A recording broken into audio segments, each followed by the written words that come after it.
para nossas vidas, em nome de Jesus.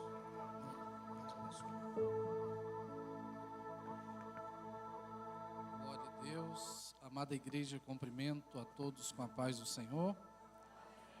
Gratidão a Deus por essa rica e por essa honrosa oportunidade de estarmos aqui mais uma vez.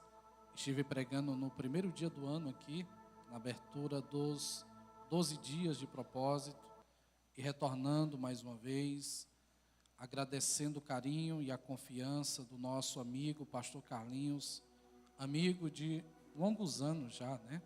Como diz o ditado, pastor Carlinhos, ainda bem que eu lhe conheci quando o senhor era pobre, viu? Deus abençoe grandemente a sua vida e Deus abençoe grandemente a sua família, viu? Deus é bom, Deus é fiel, né? Depois a gente conversa. Glória a Deus. A igreja está linda, a igreja está cheia do Espírito Santo. Pastor Paulo estava dizendo, a igreja está alegre. Eu disse, se não tiver, pastor, depois desses 2 dias, os crentes estão desviados, né?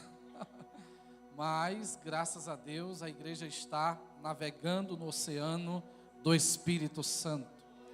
O Senhor está certamente neste lugar. Estar aqui é estar em casa, não é nem visitar, é estar em casa. Eu estou aqui hoje a convite do pastor Carlinhos para trazer uma palavra. E eu quero convidar vocês, a igreja, rapidinho a nos colocarmos de pé. Enquanto você abre no Evangelho de Marcos, capítulo 5, versículo 35, eu queria pedir minha esposa para enviar o link da transmissão para o meu grupo. Já mandou? Pronto. Nós temos um canal no YouTube, estamos chegando a 16 mil inscritos, onde diariamente ministramos a palavra de Deus, a oração, e o Senhor tem feito maravilhas acontecer. E eu mando um abraço aos irmãos que estão através do YouTube, e também não deixe de se inscrever no canal da AD Messejana, nessa igreja tão viva, tão cheia do Espírito Santo de Deus.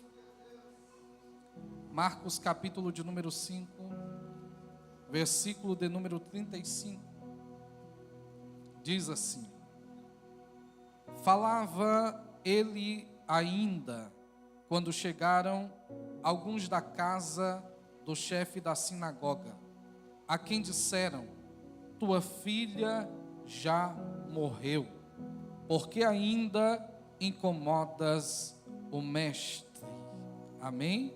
Podeis sentar, glorificando e exaltando ao Senhor. O contexto desse versículo está falando acerca de um dos grandes milagres registrados no Evangelho que Marcos escreveu. O Evangelho de Marcos, ele é conhecido como o Evangelho da ação. Você não vai ler nele genealogia e nada que venha ter uma ligação com a cultura judaica do seu tempo, porque ele foi escrito ao povo romano. O povo romano nessa época era o maior império que havia em toda a terra. Era um povo movido pela força, pelo poder, pelo status, pela posição. E quando Marcos escreve o evangelho aos romanos, ele está apresentando um poder maior do que o poder de Roma, maior do que o poder do império, maior do que o poder do imperador. Ele está revelando o poder de Jesus Cristo, que veio conquistar o mundo, não pelas armas bélicas e nem muito menos pela força, mas ele veio conquistar a humanidade por meio do seu amor. Quando nós olhamos para o Evangelho de Marcos, nós vemos ele iniciar com milagres. Você vai ver uma constante cena de cura, libertação,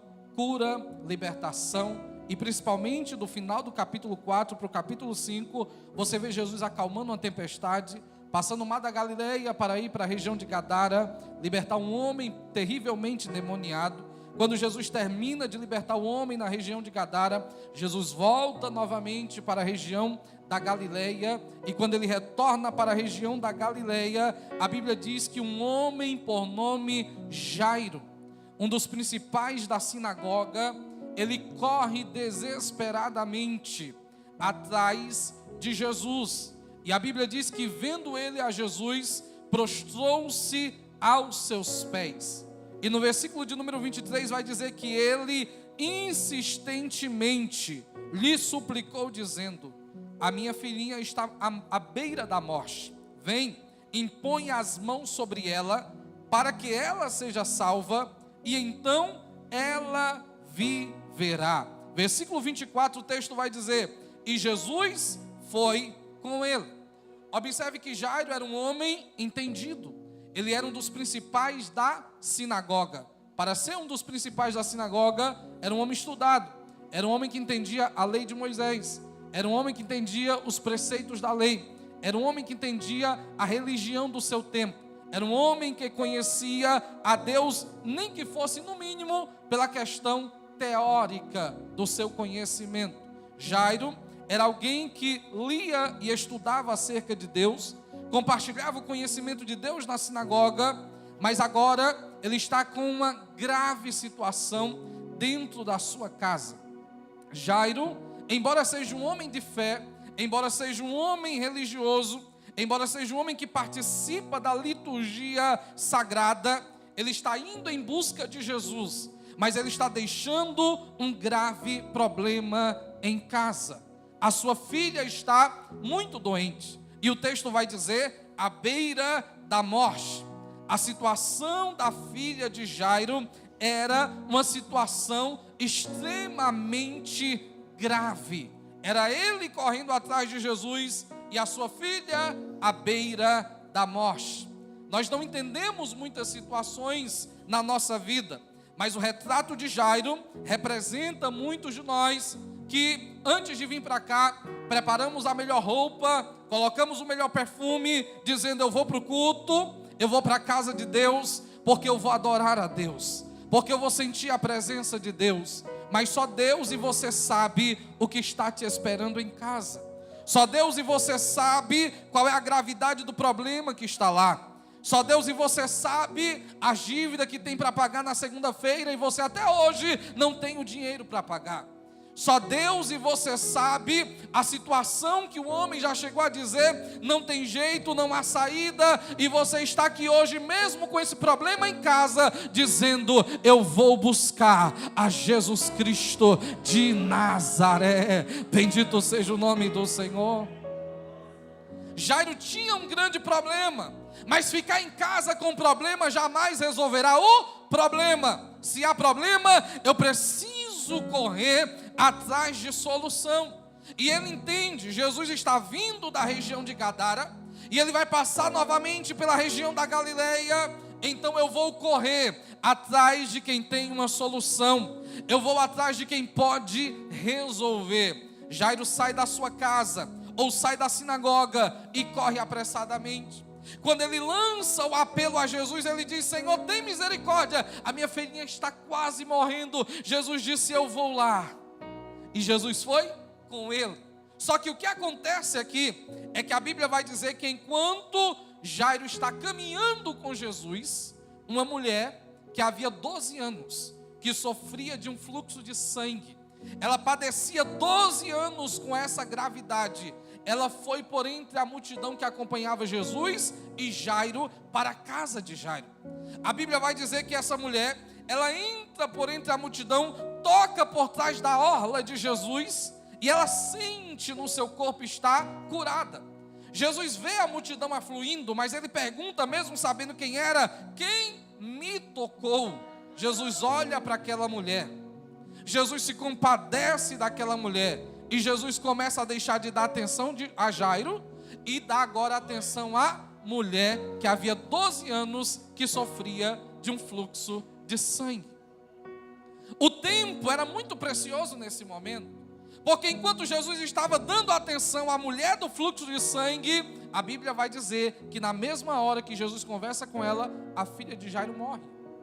Aonde alguém da casa de Jairo, versículo 35, chega na conversa, pede licença e diz: Jairo, não incomodes mais o mestre, a tua filha já está morta. Jairo foi em busca de um milagre, E Jairo se depara com uma má notícia. Eu convidei Jesus, Jesus estava indo comigo, mas chegou essa mulher e Jesus deixou de me atender para atender essa mulher. Escute bem, nós estamos falando de Bíblia, de Evangelho, de milagre. Milagre é uma questão que nós muitas das vezes não conseguimos entender, mas milagre é uma questão que eu preciso crer, independente da situação. Eu não preciso entender, eu preciso crer. Enquanto eu procuro entender o milagre, eu estou perdendo tempo para que esse milagre aconteça. Deus está dizendo para muita gente aqui nessa noite: não queira estudar a situação, não queira analisar a situação. Você já tentou de tudo e não deu jeito, coloca logo na mão de Deus. Na tua mão até hoje não teve jeito, mas na mão dele vai ter resolução, na mão dele vai ter saída,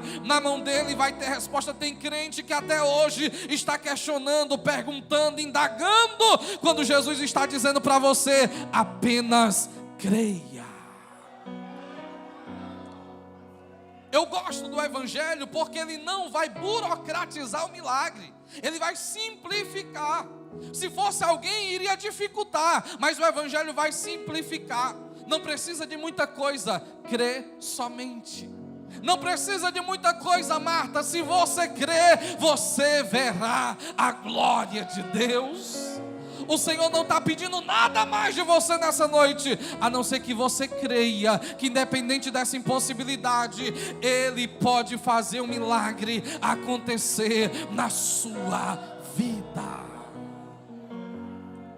Jesus está ensinando algo para Jairo aqui. Primeiro, o milagre não acontece por ordem de chegada. Jairo chegou primeiro, mas a mulher alcançou primeiro. Jairo pediu primeiro, mas a mulher foi curada primeiro. Jairo se prostrou primeiro, mas a mulher foi sarada primeiro. Jesus está dizendo: não é por ordem de chegada, não é pelo tempo de crente que você tem na igreja, não é pelo fundo de garantia de serviço, não é pelos anos de fé que eu tenho, porque tem crente que ele pensa que vai se aposentar na igreja, pelo tempo de fé que ele tem. Ele acha que pelo tempo de crente que ele tem, Jesus tem que atender ele primeiro, Jesus tem que fazer primeiro na vida dele, Jesus tem a obrigação de fazer algo por ele, porque ele é um crente velho na fé. Só que Jesus está mostrando para Jairo: não é quem chega primeiro, é para quem o meu tempo chega primeiro. É essa a segunda lição que Jesus está nos dando. O milagre não é por ordem de chegada, o milagre é no tempo de Deus. O milagre não é por ordem de chegada, o milagre é no tempo de Deus. Jairo clamou primeiro, mas a mulher recebeu primeiro. Jesus estava dizendo para Jairo: Jairo, te acalma aí, eu estou atendendo ela, porque o tempo dela chegou. É 12 anos de espera, Jairo, é 12 anos de sofrimento, é 12 anos sangrando, indo para médico, não adiantando, piorando, ela chorando, se humilhando. Jairo, espera aí, porque não é porque ela foi abençoada que você não vai ser. Jesus está nos ensinando que o milagre tem um tempo certo para acontecer. Tem muita gente na mesma condição do paralítico lá em João capítulo 5. João capítulo 5 fala de um altar, de um tanque, onde, segundo a tradição judaica, de certo em certo tempo, um anjo agitava as águas, e o primeiro doente que entrasse lá era curado. Mas a Bíblia diz: havia um homem há 38 anos paralítico, ele não tinha como ir, alguém tinha que levar. Ele estava lá esperando há 38 anos, primeiro, pelo anjo, segundo, pelas águas, terceiro, pelas pessoas. O maior erro que nós temos de cometer é quando nós esperamos o milagre da direção errada. É quando nós esperamos o milagre vindo de uma direção horizontal, quando na verdade o milagre não vem de um lado e o milagre não vem de outro, o milagre vem de cima. Elevo meus olhos para os montes e me pergunto: de onde me virá o recurso? De onde me virá a condição? De onde me virá a capacidade? De onde me virá a cura? O Senhor está dizendo: olha para o alto, é do alto que vem o teu socorro, diz o Senhor para você. Aquele homem esperava pelo anjo, pelo tanque, pelas águas. Jesus chega no cenário da situação dele e pergunta para ele: queres ser curado? Ora, ele poderia ter dito: é claro que eu quero, mas não. Ele continuou insistindo em algo que não daria certo nunca na vida dele. Ele disse: Senhor, não tem ninguém que me ajude. Enquanto você estiver esperando que o milagre venha de alguém, o milagre nunca vai acontecer. Ele disse: Senhor, não tenho ninguém que me ajude. Quando chega o anjo, toca na água, alguém vai primeiro. Eu vejo todo dia alguém ser curado e eu não. Eu vejo todo dia alguém ser abençoado e eu não. Eu vejo todo dia alguém prosperando e eu não. É aquele dito, situação em que alguém vai para a igreja, ora, busca, tudo acontece na vida de todo mundo, mesmo na sua. E aquele homem está questionando, dizendo: não tem ninguém que me leve, e quando acontece, eu não consigo chegar, porque sempre alguém passa na minha frente. Jesus perguntou: queres ser curado? Levanta-te, pega o teu leito e vai para a tua casa, porque o teu milagre acontece agora. Não é o homem que está fazendo, não é o anjo, e muito menos o tanque. É Jesus, é Jesus, é Jesus. O teu milagre vai chegar. Quantos crêem nesta palavra? Glorifica ao nome do Senhor. Aleluia. A filha de Jairo morreu. Jesus estava dando atenção a uma mulher. Aquela mulher foi curada. Mas enquanto alguém dá uma má notícia para Jairo, versículo de número 36.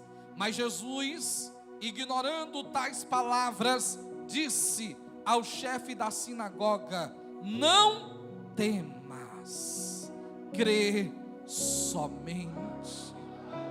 Jesus está dizendo duas palavras poderosas que você tem que guardar no teu coração e levar para casa nessa noite. A primeira palavra: não temas. Por que Jesus disse não temas? Porque a má notícia chegou. Jesus está dizendo: não temas quando a má notícia chegar.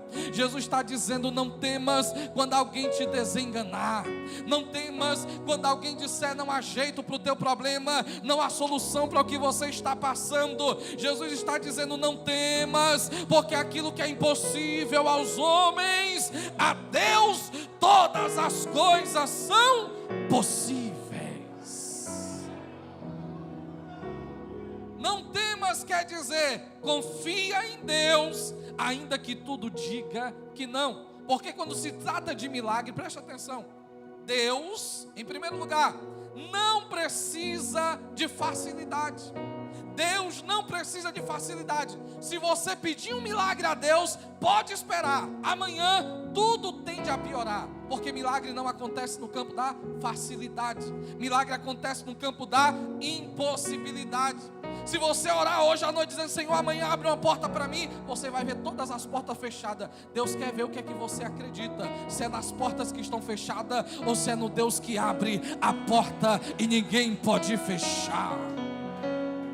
O milagre acontece quando Deus permite a situação dificultar, complicar, se impossibilitar, a tal ponto de todos dizer que não. É nesse momento que Deus entra em ação para revelar que Ele não trabalha na facilidade. É no impossível que Deus trabalha. É no impossível que Deus trabalha. Eu não sei que notícia você recebeu esses dias, mas Jesus está dizendo para você: não temas.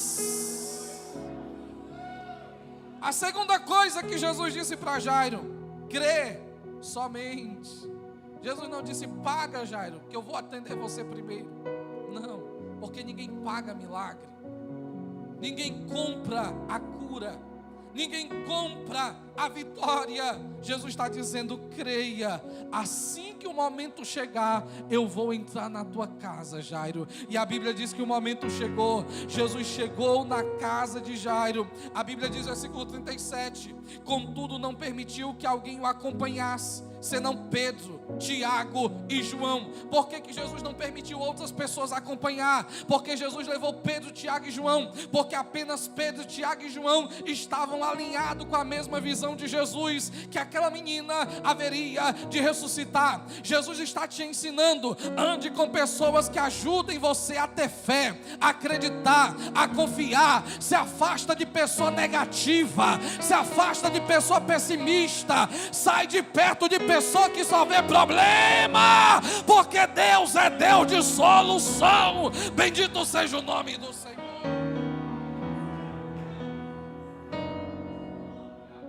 Quando nós nos afastamos, nós estamos agora deixando de lado a má influência. A psicologia diz que nós somos a soma das pessoas em que mais convivemos. O meio influencia as nossas escolhas, decisões, ações, pensamentos, sentimentos.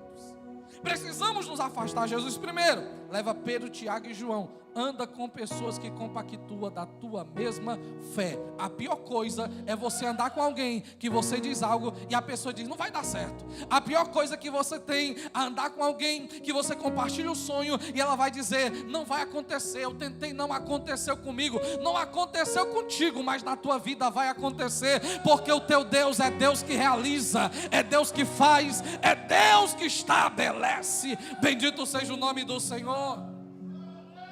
Jesus vai com Pedro, Tiago e João. Olha o que é que Jesus vai fazer. Chegando lá, versículo 38. Chegando à casa do chefe da sinagoga, viu Jesus o alvoroço, que choravam e que pranteavam muito. Ao entrar, disse-lhe: por que estáis em alvoroço e chorais? A criança não está morta, apenas dorme. E riam dele, zombavam dele. Tendo, porém, ele mandado sair a todos, tomou o pai e a mãe da criança, a Pedro, Tiago e João, e levaram até onde estava a menina. Escute, Jesus primeiro seleciona quem vai participar do milagre, Pedro, Tiago e João. Segundo, chegando lá, Jesus tira de dentro da casa quem estava apenas para atrapalhar o milagre acontecer. Jesus disse: pode sair quem não acredita, pode sair quem é carnal, pode sair quem é natural, só fica aqui quem acredita e confia no meu milagre. Aleluia. Levante a sua mão direita e diga: eu acredito. Pode ninguém acreditar, mas eu acredito. Pode todos duvidar, mas eu acredito. Pode a má notícia chegar, mas eu acredito. Jesus vai fazer um milagre na minha vida. Fica de pé em nome de Jesus. Jesus mandou todos sair. E a Bíblia diz que, tomando-a pela mão, disse: Talita cumi, que quer dizer: menina, eu te digo, levanta-te. Imediatamente a menina se levantou e se colocou a andar, pois havia 12 anos. Então todos ficaram admirados. Escute, o versículo de número 40 diz que todos riam de Jesus, mas o versículo 42 diz que todos ficaram admirados. Jesus está dizendo: quem ri hoje vai se admirar amanhã. Quem ri hoje vai se impressionar amanhã. Quem zomba hoje vai ter que ver o teu milagre amanhã, porque a tua fé vai gerar milagre para a sua vida. Quantos crê? Começa a adorar o Senhor neste momento e a dizer: Senhor, eu creio na minha cura, e começa a ser curado agora. Quantos crê? Diga: Senhor, eu tomo posse da minha cura agora. Em nome de Jesus, receba o teu milagre nessa noite.